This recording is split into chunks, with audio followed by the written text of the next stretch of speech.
Welcome to Ink Writes, where we are going to figure out how to write together. And I have got a few lessons that I've learned from writing my first novel. It was about 175,000 words across 5 different drafts, so it added up to way more than that. And I wanted so badly for this novel to be great, and it was not. It wasn't bad, but there were a lot of things I learned along the way that I think if I knew now, I would have been able to write a better first novel. And so I'm hoping that by sharing these, you might be able to figure stuff out for yourself as well, like what works for you and what doesn't. There are a lot of different writing methods out there. Some things work for people, some things don't work for other people. And all I can do is really share where I'm at and what I figured out. So let's start right off at number one, which is the role of story structure in telling a story, which I guess that sounds obvious. Now, whether you're a plotter, someone who writes things out and figures things out beforehand, or a pantser, someone who figures it out as they go, you aren't going to be able to get around needing to have a story structure, whether that's intuitive as a pantser or more methodical as a plotter. In order to tell a solid, effective story, you need to be able to have a structure. For some people, they are built different, and they can do this intuitively. They don't need to map things out. Stephen King, for example, is prolific. He doesn't plan things out, and he puts out, like, I've never read his stuff, so I don't know if it's masterpiece after masterpiece, but hit after hit after hit. And he doesn't plan it out. He just goes. Whereas for us humans, it is a bit more complicated than that. You need to learn about story structure so you know what you're doing. And even if you're a pantser, if you figure it out as you go, learning about story structure is going to help you understand what you're already doing intuitively. And there's a lot of worries out there that people are going to confine themselves or become formulaic by sticking to a story structure. But I don't know. I feel like it's more sticking to a rule set. So, for example, I love the video game Super Smash Brothers. It's something I've always loved growing up. I continue to love. And within that game, each character has a moveset. There's specific things you're able to do, and specific, like, best moves, worst moves, things that chain into each other, things like that. Now, you could say this is, like, restrictive. It doesn't let you do anything that you want to do, and that's true. Like, you can't do anything that you want to do with how that game is set up. But by learning how your character works, by learning the structure of your character, what they are and aren't able to do, you're able to work effectively within that and kind of freestyle in a way that makes you still effective with that character. Does that make any sense? By learning the rules, you learn how to be free within those rules. And by not having those rules, you're going to somewhat flounder, even if you can figure things out instinctually, I don't know the right word. You'll still be able to have a better understanding of what you're doing by learning story structure. And I just did not have that. I didn't know what I was doing my first time around. I read On Writing by Stephen King, and again, he's superhuman. He recommends just writing and keep going, and you'll figure it out. That's what I did, and it did not work for me. It might work for other people. But for us mere mortals, for me at least, it did not it did not go how I wanted to, and it led to a really messy structure. And then that led to a really mess of story with uneven pacing. And not just pacing, but also like tension and conflict. By knowing how things are supposed to be structured or how things are generally structured, you're able to work all of this into here. You're not going to have I don't know, a 30-page conversation between two characters because you recognize that's going to take too much up of the percentage of my book, and that's not what I can afford here. You give yourself a sort of budget almost with your story structure. At least that's how I do it, and it's worked well for me going forward. Lesson number 2 is I needed to give myself permission to just write garbage. And I know challenging yourself to write poorly is a wild concept. But it's what I needed to do. I kept getting writer's block. When I started, I could only write 50 words per hour. And it just wasn't working well for me until I heard the advice somewhere that you have to give yourself permission to write poorly. No one's going to get it right on the first draft. If you're trying to get it right, if you're trying to write well, you're going to just be stuck in your own head because you're not going to write well on the first draft unless you're a superhuman, Stephen King. You're not going to write well. And I wish authors, brave enough isn't the right word, but I wish authors would be willing to share their first drafts so we could see where they're at. Well, that's a vulnerable thing. And I think if authors knew that people were going to see their first drafts, they would write it differently. They would be more careful, and you can't really be careful on your first draft. At least I can't. When I gave myself permission to write poorly and tell myself no one is ever going to see this, that enabled me to push past writer's block and be able to execute well on a first draft. And executing well on a first draft doesn't mean having good writing. It just means getting the first draft done. Gonna wait a bit cause my dog is barking. Boom, boom, boom, boom. So the next thing I learned is that evolving a writing schedule worked really well for me. And this doesn't work for everybody. Some people write when they need to write and write when they feel the urge. But for me, having a set time that I write and having a set time that I like, sacred time where I don't do anything else, I just sit down and I write, that was the biggest transformation for my writing. I was able to write way more often, and by nature of me writing more, I was able to get better quicker. I was able to practice the skill of writing, get stuff on paper, and ultimately progress with my talent as a writer. For me, I wake up every morning at 4 a.m. and write until about 8:30 a.m. It is, I don't always want to do it, but I love writing enough that I'm able to.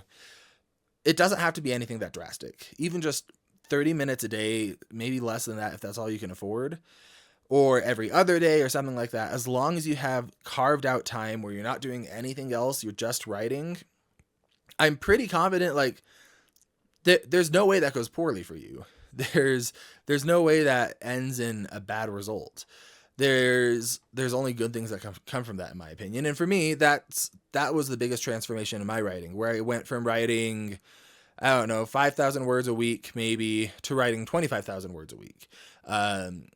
And I was at the point where I was going quickly enough from writing so much that I was able to complete my 150,000 word draft for Seven Rangers, my upcoming book, in 1 month. And keep in mind, it's a draft, so it's not good yet. So it's not like I'm saying I rushed a masterpiece or anything, but I got stuff done. I got first draft done in 1 month because I had that time and because I gave myself permission to write poorly. So the next thing that I learned has to do with intentional character development.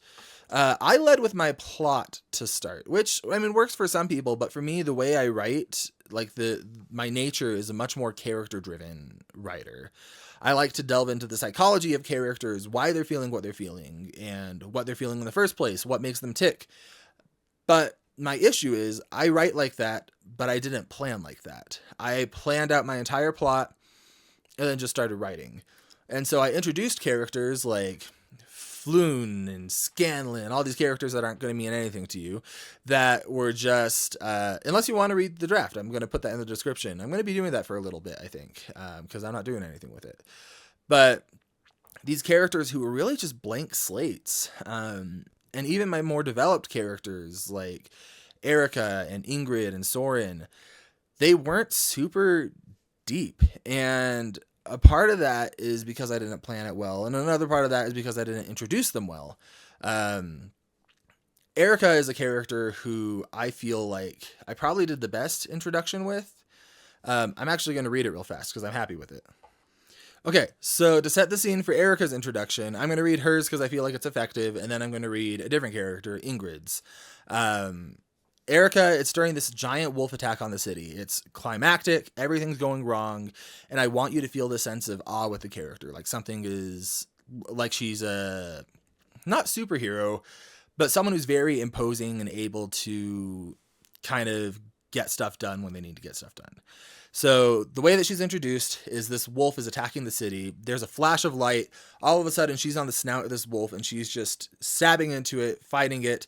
It launches her back. She sharpens her hand into a spear. That's part of the magic system. It like drags along the snout, and then she lands next to our point of view character. And then we get, carried by the momentum of the wolf's strike, the mysterious figure crashed into the wall Soren was pinned against, shooting a spray of embers and expletives. Dust hung in the air, silhouetting the figure as they stumbled in the wreckage. She looked to be in her mid mid-20s with olive skin and charcoal hair. She shook off the debris and leapt to her feet, clenching her fists that sparked with weave threads. That's part of the magic system. The woman stood a full head shorter than Soren, but seemed to tower over the wolf. She wore a blood-soaked tunic and a desperate determination, but carried a sense of safety, as if her presence alone could unburn the city. So that's something like, it's not perfect, it's still a description in my first book, but I feel like it gives you a sense of the character. It sets an emotion there. Whereas if I go to another character's introduction, let's go to Scanlan. One of them came up to Soren, a young man with a pronounced jaw and black hair pulled into a messy bun. He dripped with confidence and charisma, from the way that he walked to the way he carried himself when he spoke. He had a hunting bow strapped to his back and a quiver at his side. A green sash fell across his white tunic. Soren smiled as the man approached. Yeah, so that's it. It's not a bad description in my opinion, but it doesn't tell you anything about the character, not in the way Erica's does. And that's how almost all of my descriptions were. And Erica's still isn't great, because it lasts for a paragraph. Whereas in my most recent things, I was able to dedicate a decent chunk of a chapter to introducing the characters, giving them context. And that's what characters need in order to come to life on the page, is they need context. They can't just appear. You can have the deepest character ever, but if they just show up on screen without any context to ground them in the story, it's not going to feel impactful. I had an additional challenge because I was trying to use a cast of 7 characters, 7 main characters, and I was doing it all from one point of view. And so, it was hard to figure out how to do this without it being repetitive while getting inside of the heads of all these different characters. And if I did it now, which I did do it now in my upcoming book, I kept the core cast of 7, just different characters. I used points of view to hop between characters, get inside their heads, figure out what's going on with them. But with this book, I didn't do that well. And so you had some developed characters, some meh characters, and then other characters who fell by the wayside entirely. One of the biggest difference makers I found in creating compelling characters is a video by the YouTuber Local Script Man. He has this set of character sheets that are so good, and they help you get inside of the psyche of your character. And that was like when I did Rangers of Skyhaven, this first book I've been telling you about, I used character sheets I found online, and some of them were like, what's your character scared of, what motivates them, and those are good. But then I also had things like, what's your character's favorite kind of music, who's their favorite Beatle, that one wasn't on there. But I mean, there's a huge range of quality of character sheets, but this one I found, Local Script Man's, is really, really solid, and that set me up for success in my entire book going forward with the 7 Rangers. All right, next up is learning to embrace your writing style. So some people, I guess there's 2 camps. There's plotters and pantsers. Plotters figure things out ahead of time. Pantsers figure things out as they go. But it's not that simple. No one's just one or the other. Almost no one's one or the other. Even me, I'm a meticulous plotter, but I still leave room to figure things out as I write. If something doesn't feel right, I change it. And I think everyone is like that to some extent. You might be a pantser, but you could benefit from some plotting. And you might be a plotter, but you could benefit from some pantsing. But people get so in their heads of which one am I that they try to get into this camp and then stick inside of that camp. And then all of a sudden, you can't move. You've locked yourself in. And for me, that's what happened, where I thought, I'm a pantser, I don't need to plot at all. And I screwed myself over. And then I thought, I'm a plotter, I don't need to pants at all. And then everything was too rigid. So what I learned is I just need to accept that I'm somewhere in the middle there, and I think just about everyone is. So learning to accept that and working within that, I think, is only going to work for you. So next up is editing. Let's talk about that. Some people love it. Some people hate it. I have found, I think you have to do a similar amount of work whether or not you're editing more extensively or drafting more extensively. Good stories take a lot of time. For me, I love editing. So I blitz through the drafting. I get it done as quickly as I can while still trying to make it sensible and coherent. And then I spend a lot of time editing, really polishing it up. Whereas some people, they really want to make sure that their drafts are going well. I don't work like that. That slows me down, and getting the first draft is the hardest part in my opinion. So just letting myself breeze through things was really helpful for me. But you have to keep in mind there's going to be a lot of editing to do. I found that the resource StoryGrid is really helpful for editing well, and so that's what I use, among other things. But like for me, what I do is I write my whole book. I try to let it sit for a bit. I'm really bad at that. I let my wife read it, take notes on what she says. I listen to it again. I use an app to listen rather than read, and I take notes on what I hear. Then I make a huge spreadsheet with all of the revisions I've got. Then I make another huge spreadsheet with every single scene, breaking things down, and then make revisions based off of that. And then I start going through my revision list one by one. I've got a big Google sheet. Maybe I can show some of that sheet on screen right now for Rangers. That's what I've learned is editing is going to take a lot of time, and completing your first draft is only the first step. It's the hardest step. You should be thrilled when you do it. And also, if you're not prepared emotionally for the amount of time editing is going to take, I think you're going to be disappointed. For me, editing took just as long as my first draft on my first book. And that brings me into my next point, which is writing is really a marathon, not a sprint. I struggle with this still because, like I just said, I did 7 Rangers in a month. I very much sprinted through that, but there's so much work to do because of that. And if I let myself get complacent because I finished a draft, I would never finish that book. I have to constantly be working every single day during my allotted writing time. And if I don't do that, it's not going to come together. So I need to be able to remember, like, this isn't something you can speed run if you want a good product. There's certain parts you can do quicker than others, depending on your priorities. But this is something that you need endurance, and certain parts are going to suck and you're not going to want to do it. And if you just let yourself work when you're motivated, you're not going to finish your book because you're not always going to be motivated because certain parts just aren't fun. And that's where you got to let dedication and discipline come in over motivation. There's just certain things that you have to be willing to do. And that's like, I don't have too much else to say there. Just remember, you can't rush this. Good things take time to make. And if you're not letting it take time, you're probably not making it great. And that's not saying you can't do it quickly. Just remember that each step of the process is going to take a proportional amount of time to the others. Don't think that you can just rush through anything. I think it's a trap when people say nothing good can happen quickly, so you need to take 10 years and write your novel. No, that's not what I'm saying here at all. What I am saying is you need to understand that each section of the writing process does take time, and you can't get complacent after you finish just one. All right, the next thing I learned is balancing character moments with plot progression. I am someone who loves character moments and writing those out, making characters leap off the screen and talk to each other and build relationships and have fun moments that show their personality and development. And my issue with the first novel is I had way too much of that without driving the plot forward. I think if I rewrote it now, I could keep almost all of those scenes, but just tweak them so that the plot is moving forward. Sorry if you're hearing birds chirping right now. Tweak them so that the plot is moving forward with each scene. Whereas, for example, I had a scene between two characters, Kara and Soren, where Soren had just finished a long day of training, and so he sits down for dinner with Kara, and they have a talk while they're eating dinner, but nothing happens. They talk, but there's no stakes, nothing progresses, it's just a snapshot into their relationship. And that's what I mean when I've described it before as a slice of life drama, is like there's these snapshots, these vignettes of character beats and personalities and things like that, but you don't really get inside their head. You don't really, or you do get inside their head, but I didn't really move the plot forward with each of those.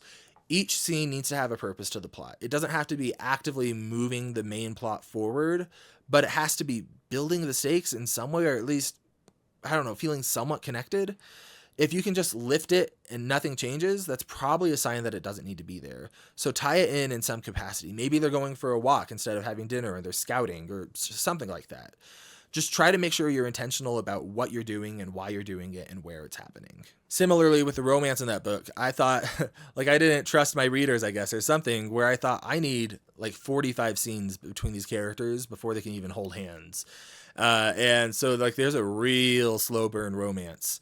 And it could have happened a lot faster with a lot more tension. But because I did it so slowly, it lost a lot of that tension. It was very sweet, but it didn't have that same spark that it could have had. Where when I've rebooted this universe and put it in a new set of characters, that same character, Erica, has a romance with someone else. And their romance is a lot stronger in my opinion, despite happening in a fifth the amount of scenes. The ninth lesson is about adjusting your expectations. I wanted so badly to write a perfect book. I really, really, really, I really wanted to write a perfect book. Like I recognized on some level, it's my first book. It's not going to be perfect. I need to be okay with that. But what if I really try hard? And I tried as hard as I possibly could. When I tell you I tried, I really, really did. I did draft after draft after draft, revision after revision. I read resources. I listened to podcasts. I watched videos. I was constantly thinking about it. I was plotting things out. I was just feeling things out. Oh man, I tried hard. And the end result is a decent book, but not a great book. And like, unless you're a superhuman or really lucky, you're not going to write a great first book. You just, in order to do things well, you have to be willing to do it poorly and make it as good as you possibly can. Sure. In fact, you should make it as good as you possibly can, but also be okay with the fact that it's not going to be perfect. There's some mistakes that I was only able to learn from because I made them. Does that make any sense? I would never be able to be the writer I am today unless I made the mistakes that I did then. And I can only see those mistakes because of all the experience that I've had since then. It just wasn't gonna happen. And I needed to be okay with that. And I wasn't okay with that. That's why I kept going and going and going and going. And while that led to a decent book, I really think that I just needed to take a breath and be willing to either rewrite the book or do a different project. But I was holding on so firmly to the idea that this was going to be the book. And it sucks to realize that it just wasn't.